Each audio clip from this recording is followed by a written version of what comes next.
Hello दोस्तों। साथियों, एक बार फिर से स्वागत करता हूं मैं आपका। साथियों, हम लोग इंडियन पॉलिटी के तहत मौलिक अधिकार पढ़ रहे हैं और भाग 3 में जितने भी मौलिक अधिकार हमें दिए गए हैं, 6 मूल मौलिक अधिकार दिए गए हैं अभी वर्तमान में, उन सभी पर हम डिस्कशन कर चुके हैं। और इसके साथ साथ हमने लास्ट क्लास में देखा था कि जो हमारा संपत्ति का अधिकार था आर्टिकल 31 के तहत, उसको किस प्रकार संसद ने जो है एक कानूनी रूप दिया, मतलब एक कानूनी अधिकार उसको बना दिया। तो साथियों, भाग 3 जो है आर्टिकल 32 तक हम पूरा कंप्लीट कर चुके हैं। एक एक आर्टिकल्स को और एक एक मौलिक अधिकार को हम बहुत अच्छे से समझ चुके हैं। अब इसके पश्चात भाग 3 के अंतर्गत 3 आर्टिकल्स हमारे शेष बचते हैं, आर्टिकल 33, 34 और 35। तो आज की क्लास हमारी बेसिकली इन्हीं मुद्दों पर होगी कि अनुच्छेद 33, 34 और 35 के अंतर्गत क्या क्या प्रावधान किए गए हैं और उन सभी चीज़ों और उन सभी आर्टिकल्स में क्या क्या बातें दी गई हैं, संसद को किस प्रकार की शक्तियाँ दी गई हैं।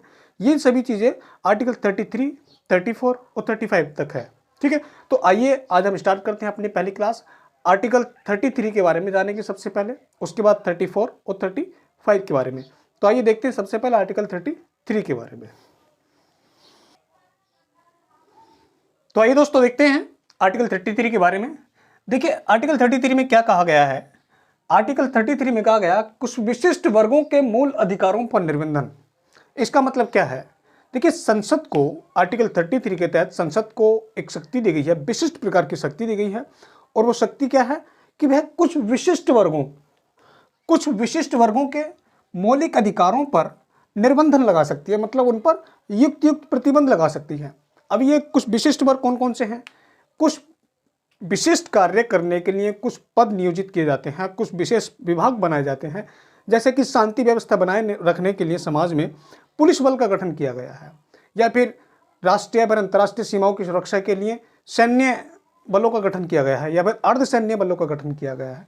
तो जो व्यक्ति लोक व्यवस्था से संबंधित प्रयोजनों के लिए नियुक्त किए गए हैं, लोक व्यवस्था बनाए रखने के लिए जिन व्यक्तियों को नियुक्त किया गया है, उनके मौलिक अधिकारों पर संसद के द्वारा निर्बंधन लगाया जा सकता है, उन पर युक्त प्रतिबंध लगाया जा सकता है। जैसे कि आप देखते हैं, यहाँ पर हम एक एग्जाम्पल के तौर पर देखें। अच्छा, सबसे पहले तो हम देखते हैं कि ये जो विभाग है, विशिष्ट वर्ग हैं, ये कौन कौन से हैं। देखिए, इन विशिष्ट वर्गों में कौन कौन लोग आते हैं। इस विशिष्ट वर्ग में सैन्य बल आते हैं, जो भी सशस्त्र बल से संबंधित, सशस्त्र बल से जुड़े हुए व्यक्ति होते हैं, वो कौन कौन हैं। जैसे कि सैन्य बल है, मतलब सेना में जो लोग नियुक्त हैं वो सब आएंगे। और इसमें अर्धसैनिक बल भी आते हैं, अर्धसैनिक बल, जैसे कि बीएसएफ है, या फिर सीआरपीएफ है, या फिर सीआईएसएफ है, ये सभी अर्धसैनिक बल हैं। ठीक है, उसके पश्चात पुलिस बल भी इसके अंतर्गत ही आता है कि इन सभी विभागों में या फिर इन सभी बलों का जो गठन किया गया है वो सामान्य लोक व्यवस्था बनाए रखने के लिए किया गया है। तो आर्टिकल 33 में संसद को एक विशिष्ट प्रकार की शक्ति दी गई है, और वह शक्ति यह है कि इन सभी बलों में नियुक्त, इन सभी विभागों में नियुक्त जो भी लोग होते हैं, जो भी व्यक्ति होते हैं, उनके जो भी मौलिक अधिकार होते हैं, वह सभी मौलिक अधिकार जो कि बाकी सभी नागरिकों को, गैर नागरिकों को प्राप्त हैं, जिनको हम ऑलरेडी 6 मौलिक अधिकार हैं उनको डिस्कस कर चुके हैं। तो उन सभी मौलिक अधिकारों पर, इन लोगों के मौलिक अधिकारों पर संसद के द्वारा निर्बंधन लगाया जा सकता है। जैसे कि संगठन बनाने के सकते हैं। कि एग्जाम्पल के तौर पर यदि हम देखें तो जैसे कि आर्टिकल 19 है, आर्टिकल 19 में जो है संघ या फिर संगठन बनाने की एक मौलिक अधिकार दिया गया है, नागरिकों को मौलिक अधिकार दिया गया है। तो उसमें क्या है कि कोई भी व्यक्ति किसी भी विभाग से संबंधित है, किसी भी पर्टिकुलर किसी भी डिपार्टमेंट से रिलेटेड है, तो वह अपने अधिकारों की सुरक्षा के लिए किसी संघ की स्थापना कर सकता है, कोई संगठन बना सकता है। जैसे कि आप देखते हैं कि रेलवे डिपार्टमेंट है, एक एग्जाम्पल के तौर पे यदि हम देखें तो रेलवे डिपार्टमेंट होता है। तो रेलवे डिपार्टमेंट में क्या होता है कि उसमें जितने भी कर्मचारी शामिल होते हैं, उन सभी के अधिकारों की सुरक्षा के लिए वो लोग अपना एक संघ बनाते हैं, जैसे कि रेलवे मजदूर यूनियन संघ। तो वो संघ जो होते हैं, वो संघ बनाने की जो उनको अधिकार दिया गया है वो एक मौलिक अधिकार है आर्टिकल 19 के तहत। लेकिन इन सभी विभागों में जो भी लोग नियुक्त होते हैं, जो भी लोग अपॉइंट होते हैं, उनके पास ये मौलिक अधिकार नहीं होता है। आप सामान्यतः देखते हैं पुलिस डिपार्टमेंट में, या फिर सैनिक जितने भी होते हैं, या फिर अर्धसैनिक जितने भी होते हैं, उन सभी के पास कोई संगठन नहीं होता है अपना, वह किसी भी संगठन का अपना निर्माण नहीं कर सकते हैं। ठीक है, एक प्रकार से यदि हम देखें तो आर्टिकल 33 क्या है, आर्टिकल 33 जो है वह भाग 3 का एक अपवाद है। भाग 3 का अपवाद किस प्रकार से है? देखिए, हमने देखा था स्टार्टिंग में जब हमने मौलिक अधिकारों को स्टार्ट किया था तो सबसे पहले हमने देखा था कि आर्टिकल 13। तो आर्टिकल 13 क्या कहता था? आर्टिकल 13 कहता था कि वह सभी विधियां शून्य होंगी जो कि मौलिक अधिकारों को न्यून करने का प्रयास करेंगी या फिर उनको समाप्त करेंगी। मतलब संसद कोई भी ऐसी विधि नहीं बनाएगी, मतलब संसद कोई भी ऐसा कानून निर्माण नहीं करेगी जिससे कि मौलिक अधिकारों को कम किया जा रहा हो या फिर उनको समाप्त किया जा रहा हो। ठीक है, लेकिन यहाँ पर क्या किया है? आर्टिकल 33 के तहत संसद को शक्ति दे दी गई है कि वह मौलिक अधिकारों पर प्रतिबंध लगा सकती है, लेकिन कुछ विशिष्ट वर्गों के लोगों के मौलिक अधिकारों पर प्रतिबंध लगाया जा सकता है। वो विशिष्ट व्यक्ति कौन होते हैं? वह लोक व्यवस्था बनाए रखने से संबंधित जितने भी डिपार्टमेंट होते हैं उनमें जो शामिल लोग होते हैं वही सब यहाँ पर आर्टिकल 33 के तहत उन्हीं को शामिल किया गया है। जैसे कि सैन्य बल हैं, अर्धसैनिक बल हैं या फिर पुलिस बल है, या फिर इसमें एक भी और चीज़ आती है, जैसे कुछ गोपनीय विभाग जो होते हैं, इंटेलिजेंस ब्यूरो, गोपनीय विभाग में जितने भी लोग शामिल होते हैं उनके मौलिक अधिकारों पर प्रतिबंध लगा सकता है। जैसे कि एक उदाहरण के तौर पर यदि हम समझें कि कोई किसी गोपनीय विभाग में कोई व्यक्ति है, जबकि आर्टिकल 19 के तहत अभिव्यक्ति की आज़ादी है, अभिव्यक्ति की स्वतंत्रता है। अब कोई गोपनीय विभाग में कोई व्यक्ति नियुक्त है और उसके पास कोई मतलब बहुत ज़्यादा गोपनीय सूचना है, सुरक्षा से संबंधित या फिर अन्य किसी भी मामले से संबंधित, जिस सूचना के यदि यदि वो सूचना यदि पब्लिक में आ जाए तो उससे आंतरिक सुरक्षा को लेकर कोई खतरा पैदा हो सकता है। तो ऐसा नहीं है कि वह व्यक्ति उस सूचना को आगे ऑन पब्लिक अपना पूरा बोल दे कि बता दे सारी सूचना को कि ये सारी चीज़ें हैं। उससे क्या होगा? ऐसा नहीं है कि वो ये नहीं कह सकता कि मेरे पास अभिव्यक्ति की आज़ादी है तो मैं अपनी बातों को अभिव्यक्त कर सकता हूँ, लेकिन यहाँ पर प्रतिबंध लगाया जा सकता है। संसद को यहाँ पर आर्टिकल 33 के तहत यही शक्ति दी गई है कि वह ऐसे सभी लोगों के मौलिक अधिकारों पर युक्त प्रतिबंध लगा सकती है जो कि लोक व्यवस्था या फिर सामान्य व्यवस्था बनाए रखने के लिए जितने भी विभाग बनाए गए हैं उनमें नियुक्त हैं। ठीक है, वह सभी सैन्य बल भी हो सकते हैं, अर्धसैनिक बल भी हो सकते हैं, पुलिस बल भी हो सकते हैं या फिर खुफिया विभाग भी हो सकते हैं, खुफिया विभाग।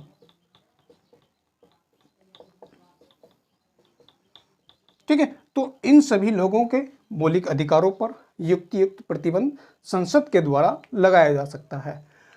बेसिकली आर्टिकल 33 है वो भाग 3 का एक अपवाद स्वरूप है।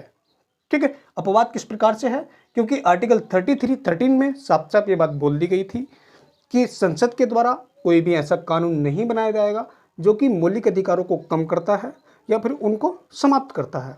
लेकिन यहाँ पर 33 जो है उसका अपवाद बन जाता है और 33 में संसद को शक्ति दे दी गई है कि वह कुछ विशिष्ट लोगों के मौलिक अधिकारों पर प्रतिबंध लगा सकती है। ठीक है, तो यह है आपका आर्टिकल 33। उसके बाद देखते हैं आर्टिकल 34। तो आइए देखते हैं आर्टिकल 34 के बारे में। देखिए, आर्टिकल 34 क्या है कि भारत के किसी राज्य क्षेत्र में सेना विधि का मतलब होता है मार्शल लॉ। मार्शल लॉ क्या होता है वो अभी हम बताएंगे। लागू करने की शक्ति, मतलब संसद को आर्टिकल 34 के तहत भारत के किसी भी राज्य क्षेत्र में, मतलब जिस भी भूभाग पर उसका शासन है उस क्षेत्र में किसी भी भूभाग पर यदि मार्शल लॉ लागू करने की जो शक्ति है उस संसद को यहाँ पर आर्टिकल 34 के तहत दी गई है। मतलब सेना विधि क्या होती है? सबसे पहले चीज़ तो हम इसको समझते हैं कि सेना विधि क्या होता है, मार्शल लॉ जिसको हम बोलते हैं। देखिए, मार्शल लॉ जो है एक ऐसी स्थिति होती है जहाँ पर यदि मान लेते हैं कि एक एग्जाम्पल के तौर पर यदि हम इसको समझें कि किसी क्षेत्र में सरकार के द्वारा मार्शल लॉ लागू कर दिया गया है, सेना विधि लागू कर दी गई है, तो उस क्षेत्र में, जिस क्षेत्र में जो है उसको पर्टिकुलर लागू किया गया है, उस क्षेत्र में जो सामान्य प्रशासन है वो सैन्य बलों को दे दिया जाता है। मतलब बाकी जितने भी सामान्य क्षेत्र हैं, जैसे कि यहाँ पर है, हम लोग यहाँ पर रहते हैं उत्तर प्रदेश से, तो उत्तर प्रदेश के किसी भी भाग में मार्शल लॉ लागू नहीं है, तो यहाँ पर सामान्य प्रशासन फॉलो किया जा रहा है। सामान्यतः जैसे कि एक डिस्ट्रिक्ट में जो है डिस्ट्रिक्ट मजिस्ट्रेट का पोस्ट होता है और बाकी सभी न्याय प्रक्रियाएं होती हैं, उसके लिए जो है कोर्ट होते हैं या फिर पर्टिकुलर एक सभी विभागों से संबंधित विभाग को गठन किया गया है। तो यहाँ पर सामान्य प्रशासन चल रहा है। यहाँ पर निर्माण कार्य जो है वो जो है जिलाधिकारी के अंतर्गत होता है, या फिर CDO होता है, मुख्य विकास अधिकारी होता है, ठीक है। सड़क निर्माण का कार्य है तो वह PWD पब्लिक वर्क डिपार्टमेंट के द्वारा कराया जाता है। लेकिन यदि किसी भूभाग में, किसी क्षेत्र में मार्शल लॉ लागू कर दिया जाए, सेना विधि लागू कर दी जाए, तो वहाँ पर यह सभी शक्तियाँ सामान्य प्रशासन की, सामान्य प्रशासन का मतलब कि सड़क निर्माण करना है, कहीं पुल का निर्माण करना है, या कोई भी अन्य सामान्य कार्य करना है सरकार के द्वारा, तो वह कार्य सेना के माध्यम से करवाया जाएगा। अब क्यों कराया जाता है इस चीज़ को? देखिए, किसी क्षेत्र में अशांति की आशंका रहती है, मतलब कोई क्षेत्र अशांत है, मतलब वहाँ पर उपद्रव बहुत ज़्यादा होते हैं, या फिर वहाँ के जो स्थानीय लोग हैं वो किसी बात को लेकर आंदोलित हैं, एक उग्र रूप उन्होंने धारण कर लिया है और वो सरकार से सीधा सीधा टकराव करते हैं, तो उस स्थिति में वहाँ पर सरकार के द्वारा मार्शल लॉ लागू कर दिया जाता है और वहाँ पर सामान्य प्रशासन की जो बागडोर है वह भी सेना के लोगों को दे दी जाती है। और सबसे बड़ी विशेषता इसकी क्या होती है? मार्शल लॉ की सबसे बड़ी विशेषता ये होती है कि इन सभी कानूनों को कोर्ट में चैलेंज नहीं किया जा सकता। मतलब सरकार के द्वारा, संसद के द्वारा आर्टिकल 34 के तहत सेना विधि से संबंधित जो भी कानून बनाए जाएंगे और सेना से संबंधित या फिर सैन्य बलों को जो भी अधिकार दिए जाएंगे उस क्षेत्र में, जिस क्षेत्र में कि मार्शल लॉ लागू किया गया है, तो उन सभी कानूनों को आप कोर्ट में चैलेंज नहीं कर सकते। मतलब वहाँ पर क्या होता है, सामान्य स्थिति के मुताबिक यदि हम कंपेयर करें तो उन क्षेत्रों में मतलब जो जितने भी लोग निवास करते हैं उनके मौलिक अधिकारों को थोड़ा कम कर दिया जाता है, उन पर प्रतिबंध लगा दिया जाता है। अभिव्यक्ति की जो आज़ादी है उसको वहाँ पर रोक दिया जाता है, या फिर सामान्यतः जो घूमने की है आर्टिकल 19 के तहत विचरण करने की, भारत के राज्य क्षेत्र के अंतर्गत किसी भी भूभाग में आ जा सकते हैं, उस पर प्रतिबंध लगा सकता है। क्यों? क्योंकि वहाँ पर कोई अशांति होने की खतरा है, वहाँ पर कोई उपद्रव होने का खतरा है।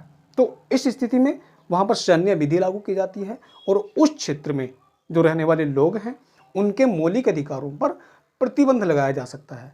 और यहाँ पर एक साधारण सा क्वेश्चन ये बन जाता है कई बार कि संसद के द्वारा सैन्य विधि किस आर्टिकल के तहत लगाया जाता है?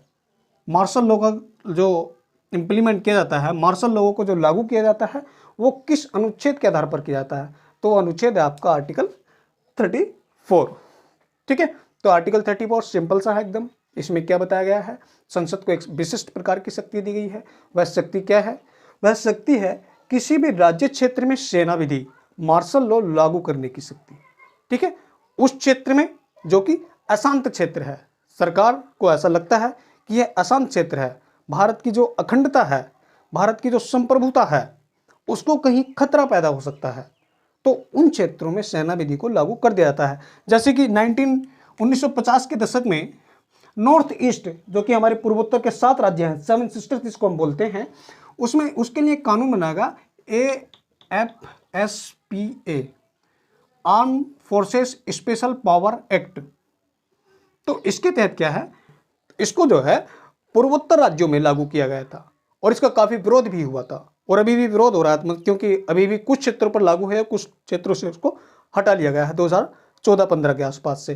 तो ऐसे सभी कानूनों का निर्माण संसद के द्वारा किया जा सकता है आंतरिक सुरक्षा को लेकर, ठीक है, या फिर भारत की जो अखंडता है उसको सुरक्षित करने के लिए, तो सेना विधि को संसद के द्वारा लागू किया जा सकता है। ये बात कही गई है आर्टिकल 34 में। तो AFSPA पूर्वोत्तर राज्यों के लिए बनाया गया था और उसके लिए आप लोगों ने देखा था अभी 2017 के आसपास एक महिला थी जो कि काफ़ी लंबे समय तक इसका विरोध करती रहीं और उन्होंने 2017 के आसपास जो है अपना एक वो आमरण अनशन पर बैठ गई थी और कोमा में भी रही थी काफ़ी लंबे समय तक। बाद में उन्होंने एक राजनीतिक पार्टी का भी गठन किया था, मुझे नाम उनका भी स्लिप हो रहा है। ठीक है, तो ये जो है आपका आर्टिकल 34 है। उसके बाद देखते हैं हम आर्टिकल 35। देखिए आर्टिकल 35 क्या कहता है? आर्टिकल 35 कहता है भाग 3 में संशोधन करने की शक्ति। और ये शक्ति किसे दी गई है? ये शक्ति दी गई है आपकी संसद को। मतलब आर्टिकल 35A है ये, स्मॉल ए। ठीक है, आर्टिकल 35A, आर्टिकल 35A के तहत क्या बोला गया है कि भाग 3 के अंतर्गत, भाग 3 का मतलब मौलिक अधिकार, तो भाग 3 में संशोधन करने की जो शक्ति होगी, अमेंड करने की जो शक्ति होगी, वह सिर्फ पार्लियामेंट को होगी, वह सिर्फ संसद को होगी, ना कि राज्य विधानमंडलों को। मतलब भाग 3 में मौलिक अधिकारों को यदि कम करना है, मौलिक अधिकारों को बढ़ाना है, तो इन सभी मुद्दों से संबंधित जितने भी कानूनों का निर्माण किया जाएगा वह संसद के द्वारा किया जाएगा। इसमें राज्यों का कोई रोल नहीं रहेगा। मतलब राज्य की विधानमंडल जो है भाग 3 के लिए किसी भी प्रकार की विधि का निर्माण, किसी भी प्रकार के कानून का निर्माण नहीं कर सकते। यह कार्य जो कौन करेगा? यह कार्य सिर्फ भारत की संसद करेगी। ये बात कहाँ कही गई है? आर्टिकल 35 में। तो मौलिक अधिकारों में संशोधन करने की शक्ति सिर्फ और सिर्फ संसद को दी गई है आर्टिकल 35A के तहत। ठीक है दोस्तों, तो ये हमारा भाग 3 मौलिक अधिकार कंप्लीट होता है। हमने एक एक आर्टिकल्स को आर्टिकल 12 से लेके 35 तक सभी को एक एक आर्टिकल वाइज समझा है, समझने का प्रयास किया है। और मेरा प्रयास रहा है कि आपके जो आने वाले एग्जाम्स हैं उनके लिए यदि यहाँ से कोई क्वेश्चन बनता है भाग 3 से, तो आप उसको बहुत आराम से टैकल कर पाएँ। ठीक है दोस्तों, तो ये क्लास आपको कैसी लगी मुझे ज़रूर बताइएगा वीडियो के कमेंट बॉक्स में। मिलते हैं अगली क्लास में। धन्यवाद।